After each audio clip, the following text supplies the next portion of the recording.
Welcome to IAS PCS zone. मैं हूं सोनू कुमार, आपके लिए लेकर के आया हूं 68वें BPS से संबंधित महत्वपूर्ण टेस्ट सीरीज। दोस्तों, आज हम लोग टेस्ट नंबर 16 को सॉल्व करेंगे। इससे पहले हम लोग ने 15 टेस्ट को सॉल्व कर लिया है। आप अभी तक उस टेस्ट को नहीं बनाए हैं तो आप उसे ज़रूर बना लें, जिसका लिंक डिस्क्रिप्शन में दे दिया गया है। और दोस्तों, हम लोग ने 68वीं BPS से संबंधित बहुत सारे वीडियो बनाए हैं, जिसका भी लिंक डिस्क्रिप्शन में दे दिया गया है, तो आप उसको एक बार ज़रूर देख लें। तो दोस्तों, यदि वीडियो पसंद आएगा तो वीडियो को लाइक कीजिएगा, शेयर कीजिएगा और चैनल को सब्सक्राइब कीजिएगा। तो चलिए बिना देरी किए वीडियो को शुरू करते हैं। आज का पहला प्रश्न है, बागमती निम्न में से किसकी सहायक नदी है? इसका सही उत्तर हो जाएगा ऑप्शन बी, बागमती बूढ़ी गंडक की सहायक नदी है। बागमती नेपाल में महाभारत श्रेणी से निकलती है। सीतामढ़ी के सोखतिया गांव के पास बिहार में प्रवेश करती है। यह बूढ़ी गंडक की सहायक नदी है। अगला प्रश्न है, जनगणना 2011 के अनुसार बिहार में लिंगानुपात है। इसका सही उत्तर हो जाएगा ऑप्शन ई, उपर्युक्त में से कोई नहीं, क्योंकि बिहार का और लिंगानुपात 918 है। आप इसको याद रखिएगा। अगला प्रश्न है, निम्न में से कौन सा युग्म गलत है?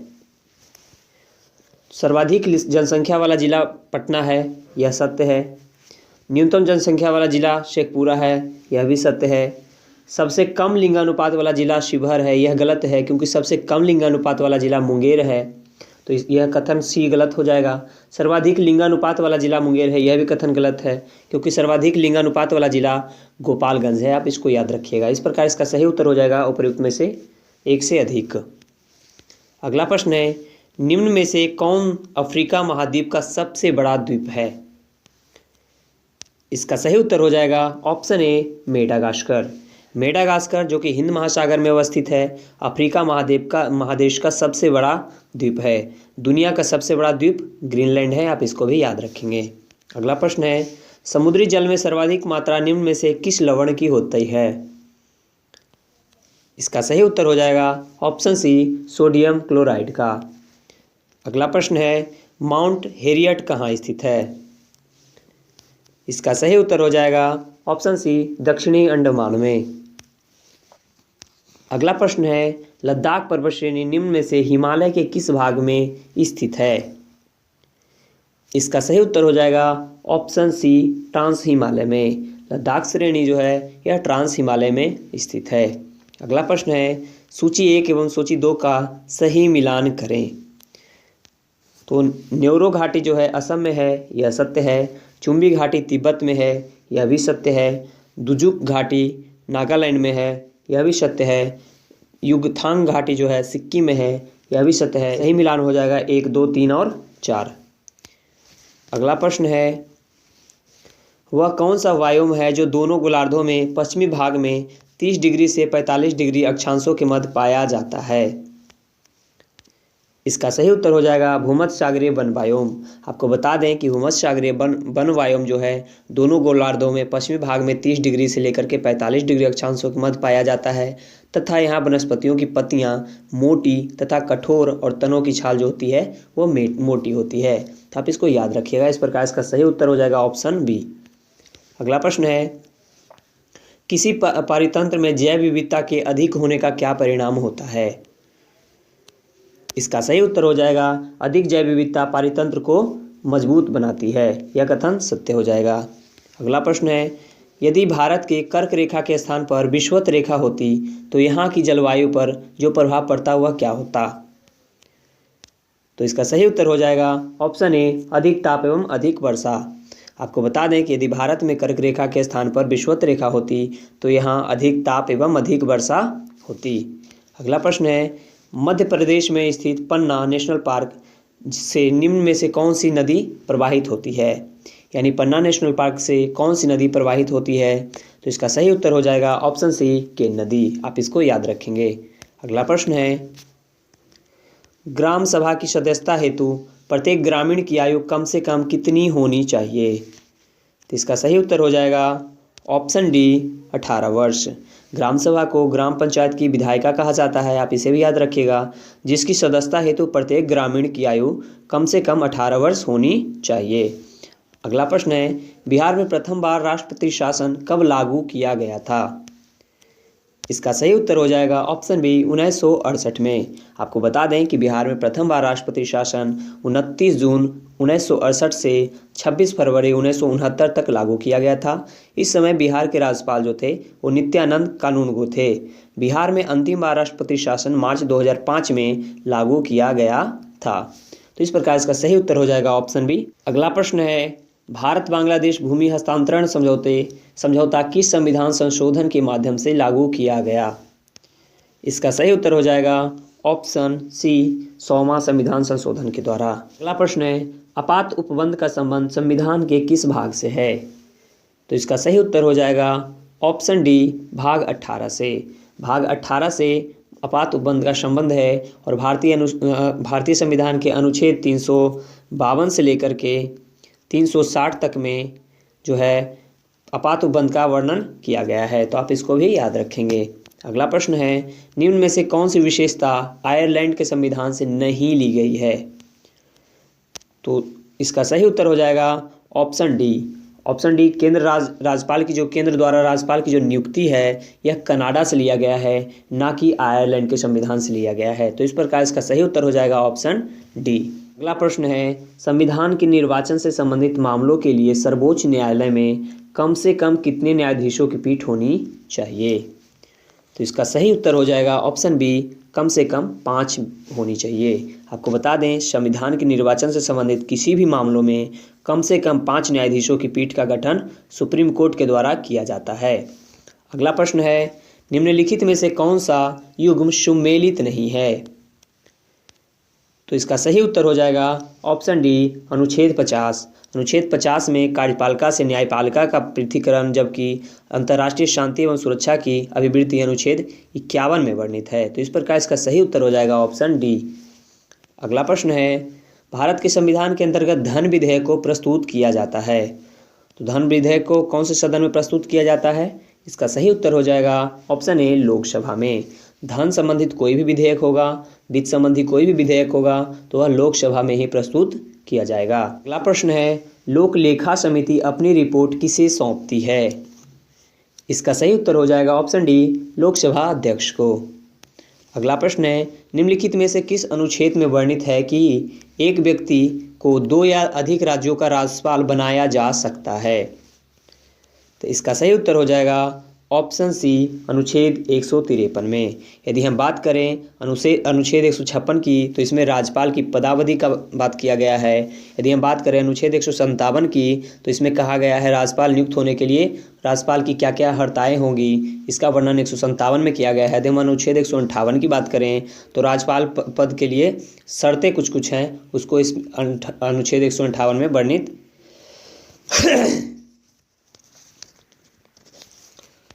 अगला प्रश्न है, निम्नलिखित में से किस अनुच्छेद में वर्णित है कि एक ही व्यक्ति को 2 या अधिक राज्यों का राज्यपाल बनाया जा सकता है? तो इसका सही उत्तर हो जाएगा ऑप्शन सी, अनुच्छेद 153 में। अनुच्छेद 153 में वर्णन किया गया है कि एक ही व्यक्ति 2 से 1 से अधिक राज्यों का राज्यपाल बनाया जा सकता है।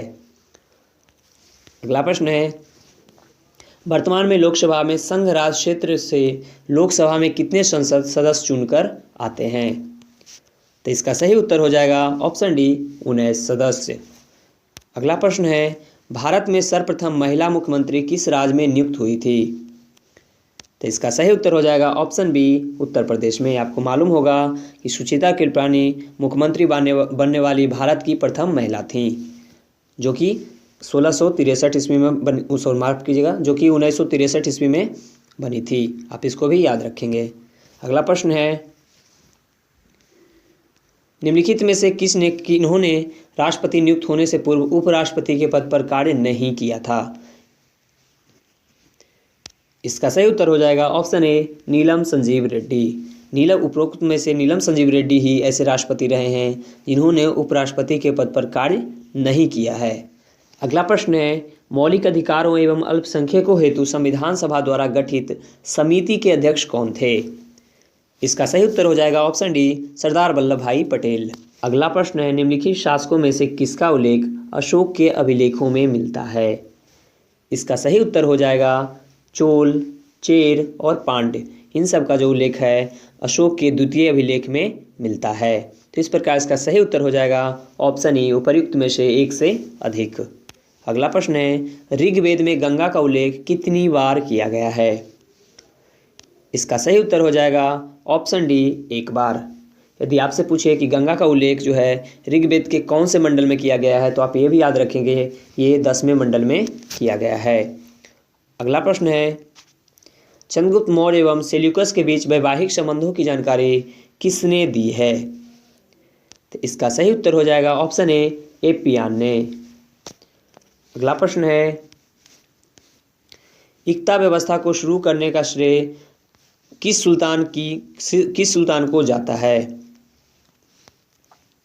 इसका सही उत्तर हो जाएगा ऑप्शन सी, इल्तुतमिश को। अगला प्रश्न है किस विद्वान का मानना था कि अलाउद्दीन खिलजी के बाजार नियंत्रण का एक बड़ा उद्देश्य हिंदुओं को सजा देना था? इसका सही उत्तर हो जाएगा ऑप्शन डी, जियाउद्दीन बर्नी का। अगला प्रश्न है इटली का यात्री निकोलो डी कॉन्टी ने किसके शासनकाल में विजयनगर साम्राज्य की यात्रा की थी? इसका सही उत्तर हो जाएगा ऑप्शन ए, देवराय प्रथम के शासनकाल में। अगला प्रश्न है विजयनगर साम्राज्य के विरुद्ध तालिकोटा के युद्ध में बहमनियों के संघ में कौन सम्मिलित नहीं था? तो बहमनियों के संघ में अहमदनगर, गोलकुंडा एवं बीदर सम्मिलित था, जबकि बरार उसमें सम्मिलित नहीं था। इस प्रकार इसका सही उत्तर हो जाएगा ऑप्शन ए। अगला प्रश्न है कोणार्क सूर्य मंदिर का निर्माण किसने करवाया था? इसका सही उत्तर हो जाएगा ऑप्शन बी, नरसिंहवर्मन प्रथम ने। आपको बता दें कोणार्क मंदिर उड़ीसा के पुरी जिले में अवस्थित है और इसका निर्माण शासक जो थे वो नरसिंहदेव प्रथम थे। यह 1984 ईस्वी में, याद रखिएगा 1984 ईस्वी में यूनेस्को ने इसे विश्व धरोहर स्थल के रूप में मान्यता दी है। अगला प्रश्न है तुलसीदास ने रामचरितमानस की रचना किन के शासनकाल में की थी? तो इसका सही उत्तर हो जाएगा ऑप्शन सी, अकबर के शासनकाल में। आपको बता दें कि तुलसीदास ने रामचरितमानस की रचना अकबर के शासनकाल में अयोध्या में किया था। अगला प्रश्न है ब्रह्म समाज का सिद्धांत किस पर आधारित है? इसका सही उत्तर हो जाएगा ऑप्शन डी, अद्वैतवाद पर। ब्रह्म समाज का सिद्धांत अद्वैतवाद पर आधारित है। अगला प्रश्न है भारतीय राष्ट्रीय सामाजिक सम्मेलन की स्थापना किसके द्वारा की गई थी? इसका सही उत्तर हो जाएगा ऑप्शन ए, महादेव गोविंद रानाडे के द्वारा। अगला प्रश्न है नीचे दिए गए विकल्पों में से राष्ट्रवादी समाचार पत्रों द हिंदू, केसरी, बंगाली, हिंदुस्तानी, सुधारक के संपादकों के नामों का सही संयोग ज्ञात कीजिए।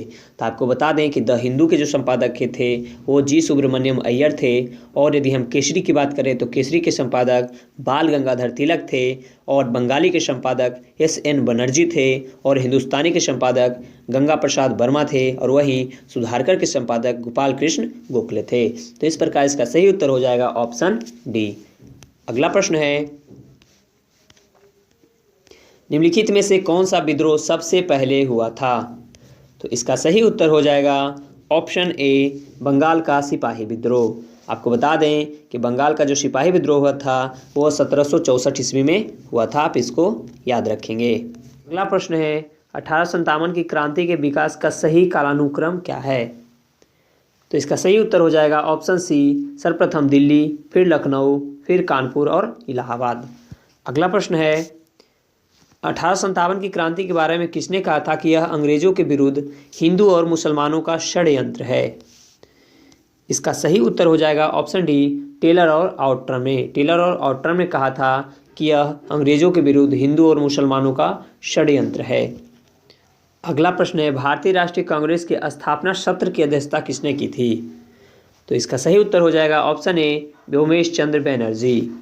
आपको बता दें कि कांग्रेस का प्रथम अधिवेशन ही स्थापना सत्र से प्रारंभ होता है और प्रथम अधिवेशन की अध्यक्षता व्योमेश चंद्र बनर्जी ने किया था। अगला प्रश्न है कांग्रेस के किस अधिवेशन में कांग्रेस के सदस्यों को खादी वस्त्र पहनना अनिवार्य कर दिया गया था?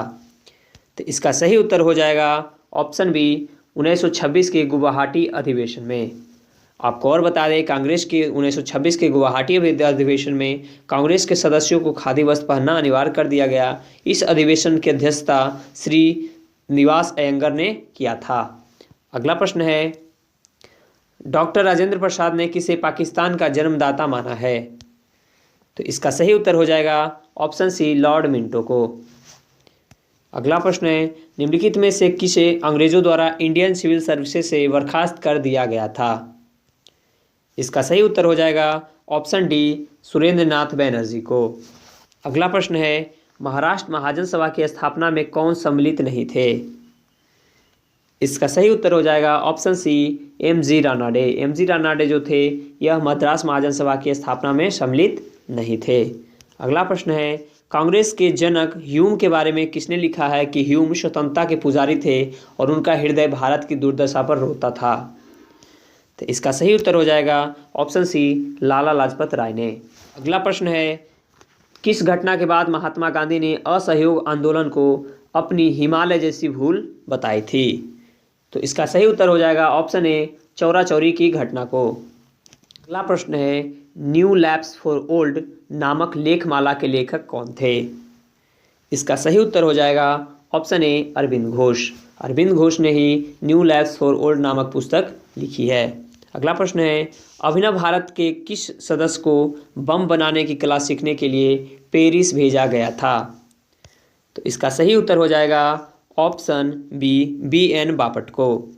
आपको और बता दें कि अभिनव भारत के सदस्य बी.एन. बापट को बम बनाने की कला सीखने के लिए पेरिस भेजा गया था, तो आप इसको याद रखेंगे। अगला प्रश्न है, मैडम कामा ने 1907 में सर्वप्रथम तिरंगा ध्वज कहाँ फहराया था? तो इसका सही उत्तर हो जाएगा ऑप्शन डी स्टुटगार्ट में।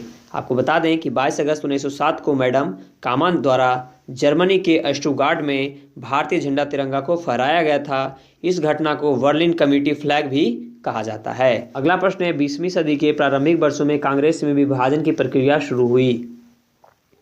कांग्रेस आंदोलन की रणनीतियों पर, कांग्रेस आंदोलन के उद्देश्यों पर, कांग्रेस आंदोलन में लोगों की भागीदारी पर, कांग्रेस आंदोलन में नेतृत्व पर, यानी उपर्युक्त में से सभी पर, यानी इसका सही उत्तर हो जाएगा ऑप्शन ई।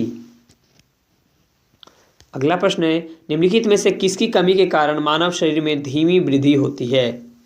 तो इसका सही उत्तर हो जाएगा ऑप्शन बी प्रोटीन के कमी के कारण।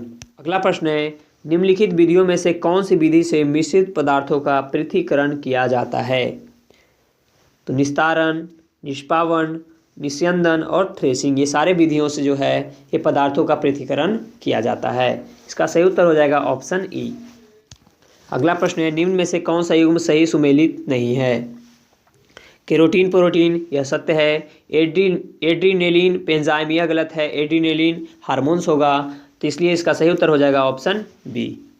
अगला प्रश्न है, नागफनी के पौधों में प्रकाश संश्लेषण निम्नलिखित में से किस भाग में होता है?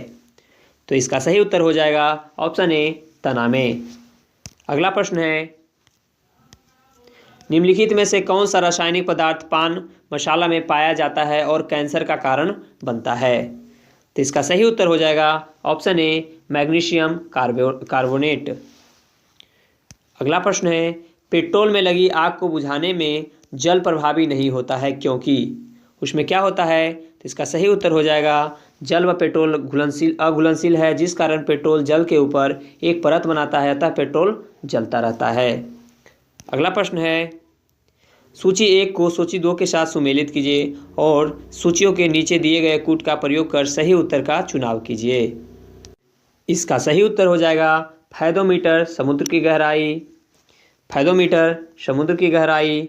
और यदि हम बात करें पॉलीग्राफ, तो झूठ का पता लगाने में इसका प्रयोग किया जाता है।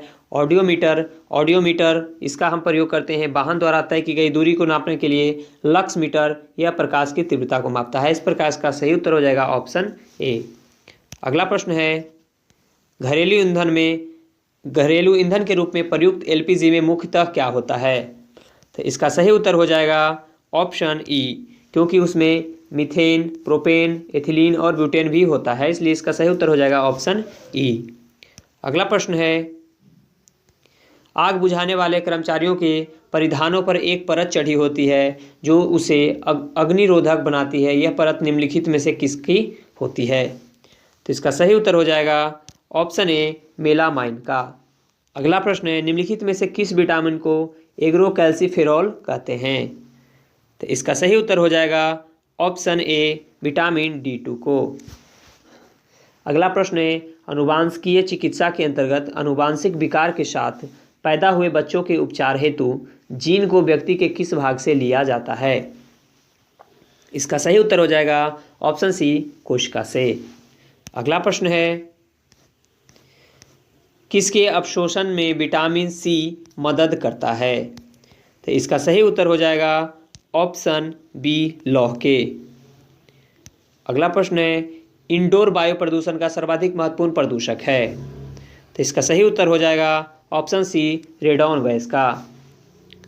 अगला प्रश्न है, धब्बा रहित लोहा जिसको स्टेनलेस स्टील कहते हैं एक मिश्र धातु है, इसमें लौह के साथ प्रयुक्त होने वाली महत्वपूर्ण धातु क्या है? तो इसका सही उत्तर हो जाएगा ऑप्शन बी, क्रोमियम। अगला प्रश्न है, कौन सा हार्मोन्स लड़ो और उड़ो के नाम से जाना जाता है? तो इसका सही उत्तर हो जाएगा ऑप्शन बी, एड्रीनेलिन हार्मोन्स। अगला प्रश्न है, सूर्योदय तथा सूर्यास्त के समय सूर्य के लाल रंग का प्रतीक होने का कारण क्या है? तो इसका सही उत्तर हो जाएगा ऑप्शन सी, प्रकाश का प्रकीर्णन। अगला प्रश्न है, नेशनल एयर क्वालिटी इंडेक्स के अंतर्गत निम्नलिखित में से किस गैस को शामिल नहीं किया जाता है? तो इसका सही उत्तर हो जाएगा ऑप्शन बी, CO2 यानी कार्बन डाइऑक्साइड को। अगला प्रश्न है, यदि माइटोकॉन्ड्रिया काम करना बंद कर दे तो कोशिका में कौन सा कार्य नहीं हो सकेगा? तो इसका सही उत्तर हो जाएगा ऑप्शन डी, भोजन का ऑक्सीकरण होना बंद हो जाएगा। अगला प्रश्न है, मनुष्य के शरीर की कौन सी ग्रंथि एक साथ अंतःस्रावी तथा बहिःस्रावी दोनों तरह के कार्य करती है? तो इसका सही उत्तर हो जाएगा ऑप्शन सी, अग्नाशय ग्रंथि।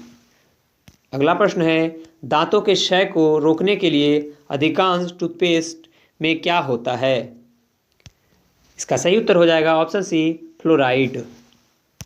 अगला प्रश्न है, रक्त वाहिका में रक्त का थक्का नहीं बनता, इसका कारण क्या है? इसका सही उत्तर हो जाएगा हेपेरिन के कारण। अगला प्रश्न है, क्रेब्स चक्र संपन्न होती है? तो इसका सही उत्तर हो जाएगा माइटोकॉन्ड्रिया में यानी ऑप्शन डी। अगला प्रश्न है, कार्बन टेट्राक्लोराइड की आकृति कैसी होती है? तो इसका सही उत्तर हो जाएगा ऑप्शन डी, चतुष्फलकीय होती है। अगला प्रश्न है, प्रकाश का तरंग सिद्धांत किसके द्वारा प्रतिस्थापित किया गया था? इसका सही उत्तर हो जाएगा ऑप्शन बी, हाइगेनस के द्वारा। अगला प्रश्न है, यदि एक व्यक्ति दो समतल दर्पण जो 60 डिग्री कोण पर आयत है के बीच खड़ा हो तब उस व्यक्ति के कितने प्रतिबिंब दिखेंगे? तो इसका सही उत्तर हो जाएगा ऑप्शन बी, 5 प्रतिबिंब। अगला प्रश्न है, एक्सरे के वेदन क्षमता को बढ़ाया जा सकता है? इसका सही उत्तर हो जाएगा ऑप्शन बी, कैथोड के बीच विभवांतर बढ़ाकर।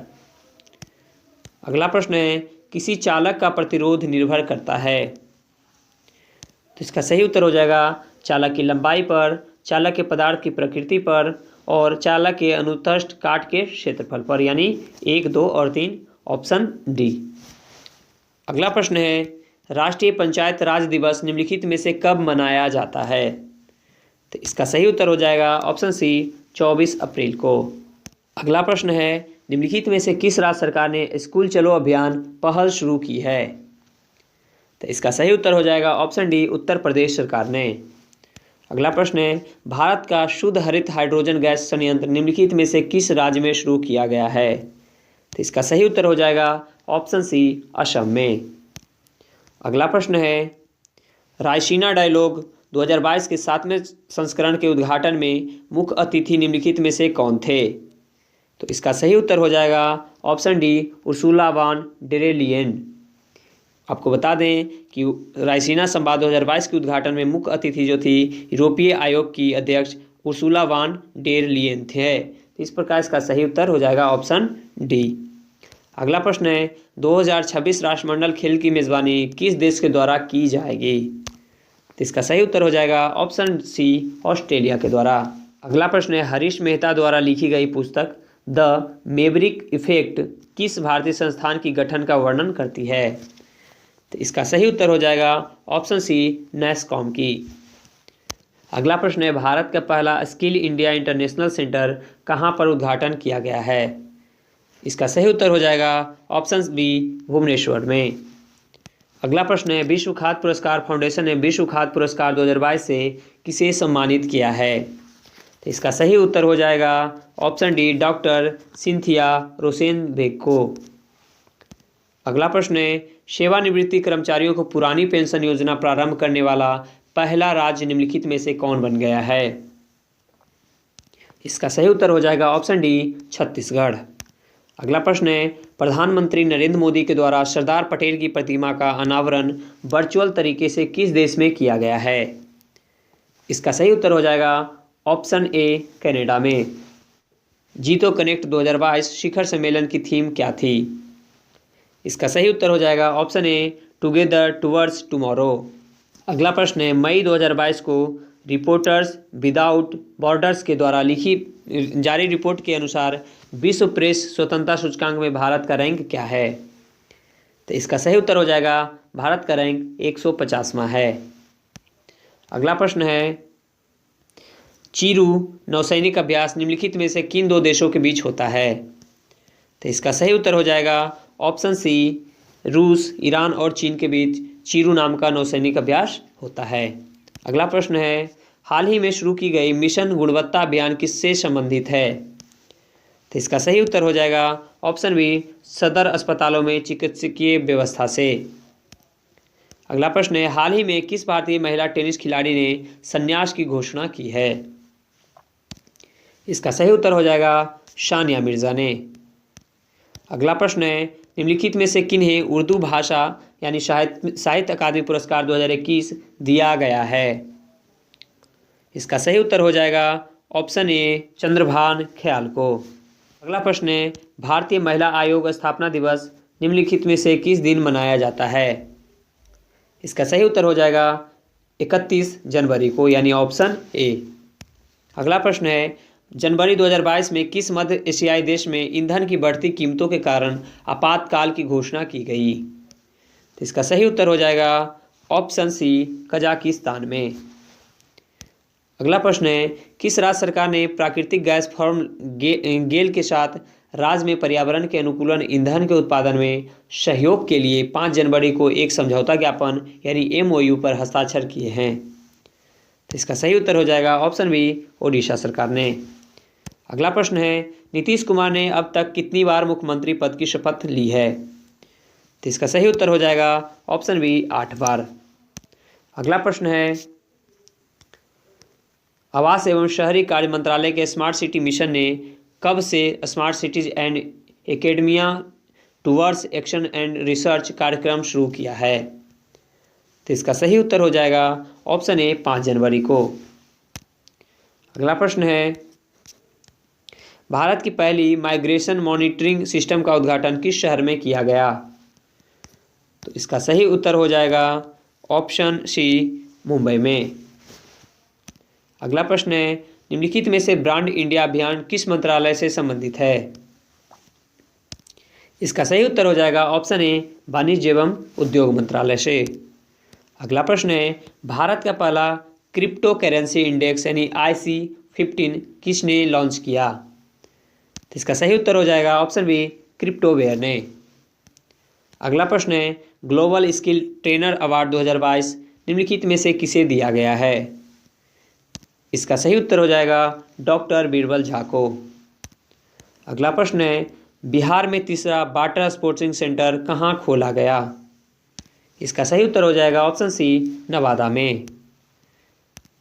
अगला प्रश्न है, निम्नलिखित में से भारत के किस डेयरी को CAS यानी अनुरूपता आकलन आयोग प्रमाणन प्राप्त हुआ है? इसका सही उत्तर हो जाएगा ऑप्शन डी नालंदा डेयरी को। अगला प्रश्न है, विश्व हिंदी दिवस निम्नलिखित में से कब मनाया जाता है? तो इसका सही उत्तर हो जाएगा विश्व हिंदी दिवस 10 जनवरी को मनाया जाता है।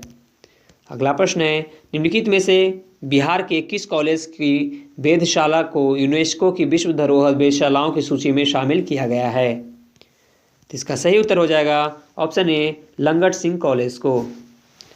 आपको बता दें कि लंगट सिंह कॉलेज जो है यह मुजफ्फरपुर में स्थित है। अगला प्रश्न है, निम्नलिखित में से किस देश ने एक नई लेजर मिसाइल रक्षा प्रणाली यानी आयरन बीम का सफलतापूर्वक परीक्षण किया है? तो इसका सही उत्तर हो जाएगा ऑप्शन बी, इजराइल ने। अगला प्रश्न है, शहरी केंद्र को पुनर्परिभाषित करने के बाद बिहार में शहरीकरण का वर्तमान स्तर कितना हो गया है? इसका सही उत्तर हो जाएगा 15.3%।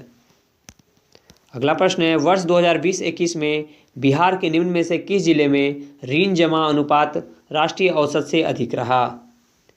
तो इसका सही उत्तर हो जाएगा ऑप्शन सी, पूर्णिया जिला में। अगला प्रश्न है, वर्ष 2020 की प्रतिदर्शन निबंधन प्रणाली के अनुसार बिहार में शिशु मृत्यु दर कितनी है? इसका सही उत्तर हो जाएगा 27 मृत्यु प्रति 1000 जीवित प्रसव पर, यानी ऑप्शन ए। अगला प्रश्न है, बिहार में बाल बजट निर्माण की प्रक्रिया कब शुरू हुई? इसका सही उत्तर हो जाएगा ऑप्शन सी, 2013-14 से। अगला प्रश्न है, वर्ष 2018 में चावल के विश्वव्यापी निर्यात में भारत का हिस्सा कितना था? इसका सही उत्तर हो जाएगा ऑप्शन ए, 28.1%। अगला प्रश्न है, वर्ष 2018 में सब्जियों और फलों के विश्वव्यापी निर्यात में भारत का हिस्सा कितना था? तो इसका सही उत्तर हो जाएगा 1.4%। अगला प्रश्न है, वर्ष 2020-21 में वर्तमान कीमतों पर निम्न में से किस राज्य का निवल राज्य घरेलू उत्पाद सबसे अधिक रहा है? तो सबसे अधिक रहा है तमिलनाडु का, आप इसको याद रखेंगे। अगला प्रश्न है, बिहार के निम्न में से किस जिले में वनावरण का क्षेत्र न्यूनतम है? तो वनावरण का न्यूनतम क्षेत्र है शिवहर में, आप इसको याद रखेंगे। अगला प्रश्न है, भारत वन स्थिति रिपोर्ट 2021 के अनुसार भारत में कुल मैंग्रोव क्षेत्र कितना है? तो इसका सही उत्तर हो जाएगा 4992 वर्ग किलोमीटर। अगला प्रश्न है, भारत वन स्थिति रिपोर्ट 2021 के अनुसार देश में मैंग्रोव वन कुल भौगोलिक क्षेत्र का कितना प्रतिशत है? तो इसका सही उत्तर हो जाएगा 0.15%।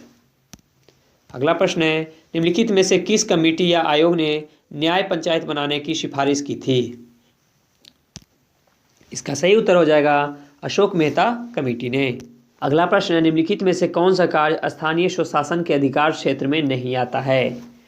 तो स्थानीय स्वशासन के अधिकार क्षेत्र में सार्वजनिक स्वास्थ्य, स्वच्छता, जनोपयोगी सेवा, ये तीनों आते हैं, जबकि सार्वजनिक अनुशासन का रख रखाव यह उनके क्षेत्र में नहीं आता है। इस प्रकार इसका सही उत्तर हो जाएगा ऑप्शन डी। अगला प्रश्न है, पंचायती राज प्रणाली किस सूची में है? तो इसका सही उत्तर हो जाएगा पंचायती राज प्रणाली राज्य सूची में है, आप इसे याद रखेंगे। अगला प्रश्न है, सर्वोच्च न्यायालय के न्यायाधीशों की सेवानिवृत्ति की आयु कितनी होती है? तो इसका सही उत्तर हो जाएगा ऑप्शन सी, 65 वर्ष। अगला प्रश्न है, केंद्र सरकार में उच्चतम नागरिक सेवा अधिकारी कौन है? इसका सही उत्तर हो जाएगा ऑप्शन बी, मंत्रिमंडल सचिव। अगला प्रश्न है, भारत के जनसंख्या अध्ययन में कौन सा जनगणना वर्ष डेमोग्राफिक डिवाइड के नाम से जाना जाता है? तो आप इसे याद रखेंगे, वह वर्ष था 1921 का। अगला प्रश्न है, तमिलनाडु में सर्वाधिक सूती वस्त्र के कारखाने कहाँ पाए जाते हैं? तो इसका सही उत्तर हो जाएगा ऑप्शन बी, कोयम्बटूर में। अगला प्रश्न है, निम्नलिखित में से भारत का कौन सा राज्य रबर के उत्पादन में अग्रणी है? तो रबर के उत्पादन में केरल अग्रणी है। अगला प्रश्न है, राष्ट्रीय राजमार्ग 1 किसको जोड़ता है? इसका सही उत्तर हो जाएगा ऑप्शन सी, हल्दिया को इलाहाबाद से। अगला प्रश्न है, संयुक्त राज्य अमेरिका का रस्ट बाउल निम्नलिखित में से किस प्रदेश से संबंधित है? तो आपको बता दें कि रस्ट बाउल अमेरिका का लौह उत्पादन करने वाला क्षेत्र है। यह क्षेत्र संयुक्त राज्य अमेरिका के उत्तर पूर्व में स्थित है। इसके अंतर्गत ग्रेट लेक्स प्रदेश, पीटर्सबर्ग प्रदेश आदि शामिल होते हैं। यानी ग्रेट लेक्स प्रदेश और पीटर्सबर्ग प्रदेश जो है इसमें शामिल होते हैं। यानी इसका सही उत्तर हो जाएगा ऑप्शन ई। अगला प्रश्न है, निम्नलिखित में से कौन सा विश्व का कहवा पतन के नाम से जाना जाता है? तो इसका सही उत्तर हो जाएगा ऑप्शन बी, सेंटोस। सेंटोस जो है ब्राज़ील का एक समुद्री बंदरगाह है, जहां से विश्व में सर्वाधिक कॉफ़ी का निर्यात किया जाता है। इस कारण इसे विश्व का कहवा पतन कहते हैं। अगला प्रश्न है, भारत में राष्ट्रीय आय की गणना में एक समस्या है, वह कौन सी समस्या है? तो इसका सही उत्तर हो जाएगा ऑप्शन डी, असंगठित क्षेत्र। अगला प्रश्न है, भारत में कृषि पुनर्वित्त प्रदान करने के लिए शिखर स्तर के बैंक का नाम क्या है? तो इसका सही उत्तर हो जाएगा ऑप्शन बी, कृषि तथा ग्रामीण विकास राष्ट्रीय बैंक। याद रखेंगे इसे। अगला प्रश्न है, 15वें वित्त आयोग के अनुसार विभाजन योग्य शुद्ध केंद्रीय राजस्व कर में राज्यों का प्रतिशत भाग कितना है? तो इसका सही उत्तर हो जाएगा राज्यों का इसमें 41% है। अगला प्रश्न है, भारत में किस क्षेत्र में प्रत्यक्ष विदेशी निवेश इक्विटी प्रवाह उच्चतम है? तो इसका सही उत्तर हो जाएगा सेवा क्षेत्र में, यानी ऑप्शन डी। अगला प्रश्न है, भारत में सीमांत कृषि भूमि जोत का आकार कितना है? तो इसका सही उत्तर हो जाएगा ऑप्शन डी, 1 हेक्टेयर से कम। आपको बता दें कि सीमांत कृषि जोत का जो आकार होता है वो 1 हेक्टेयर से कम रहता है, तो उसको हम बोलते हैं सीमांत कृषि। और यदि छोटी जोत की बात करें, जो 1 से 2 हेक्टेयर रहेगा, उसको हम छोटी जोत कहेंगे। और यदि बड़ी जोत की बात करें, तो बड़ी जोत में 10 हेक्टेयर से जो अधिक रहेगा उसको हम बड़ी जोत कहेंगे। तो अगला प्रश्न है, वैश्वीकरण में सम्मिलित नहीं है, वैश्वीकरण में इसमें से कौन सम्मिलित नहीं है? तो वैश्वीकरण में आयात शुल्क में कमी, यह सही है। आयात लाइसेंसिंग का उन्मूलन, यह भी सत्य है। प्रत्यक्ष विदेशी निवेश का उन्मुक्त प्रवाह, यह भी कथन सत्य है। जबकि सार्वजनिक क्षेत्र की इक्विटी का विनिवेश, यह कथन गलत है। इसलिए इसका सही उत्तर हो जाएगा ऑप्शन डी। अगला प्रश्न है, भारत में अर्थशोधन निवारण अधिनियम कब से लागू हुआ? तो इसका सही उत्तर हो जाएगा वर्ष 2005 से। आपको बता दें कि भारत में अर्थशोधन अधिनियम जो है 1 जुलाई 2005 से लागू हुआ। इसका मुख्य उद्देश्य काले धन को सफ़ेद करने से रोकना है। अगला प्रश्न है, नीति आयोग अस्तित्व में कब आया? तो इसका सही उत्तर हो जाएगा ऑप्शन सी, 1 जनवरी 2015 को।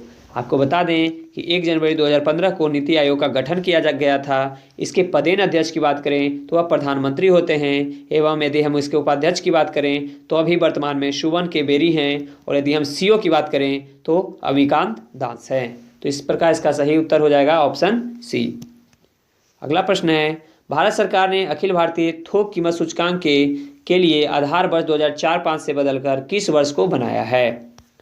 तो आप इस प्रश्न को याद रखिएगा, यह बहुत ही ज़्यादा महत्वपूर्ण प्रश्न है। इसका सही उत्तर की यदि हम बात करें तो वह हो जाएगा 2011-12 को। अगला प्रश्न है, निम्नलिखित में से कौन सा उपागम प्रोफेसर अमर्त्य सेन से संबंधित है?